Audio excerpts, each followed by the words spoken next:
वक्त हुआ चाहता है दिलचस्प अजीब न्यूज का। जर्मनी के एक यूट्यूबर ने एक रूबिक क्यूब को फ्री फॉल में कम वक्त में हल करने का रिकॉर्ड कायम कर दिया। 23 साल टॉम कॉक के, जो यूट्यूब पर टोलिको के नाम से जाने जाते हैं, फरवरी में जनूबी अफ्रीका के मोसल बे के ऊपर पैराशूट खोलने से पहले 23.333 सेकंड में अपना रूबिक क्यूब हल कर लिया। उन्होंने 28.25 सेकंड का पिछला रिकॉर्ड तोड़ दिया, जो 2023 में ऑस्ट्रेलिया के सिन सेरॉकी ने बनाया था।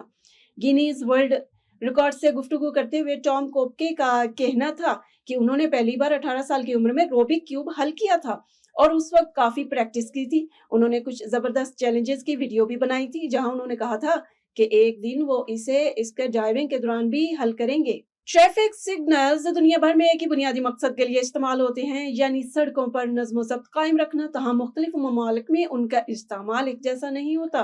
कहीं ये फर्क कवानीन की वजह से होता है और कहीं इसके पीछे मकामी रवायात और दिलचस्प कहानियां होती हैं। जापान इस हवाले से एक मुनफरद मिसाल है, जहां बाद मकामात पर नीले रंग की ट्रैफिक लाइट्स इस्तेमाल की जाती हैं।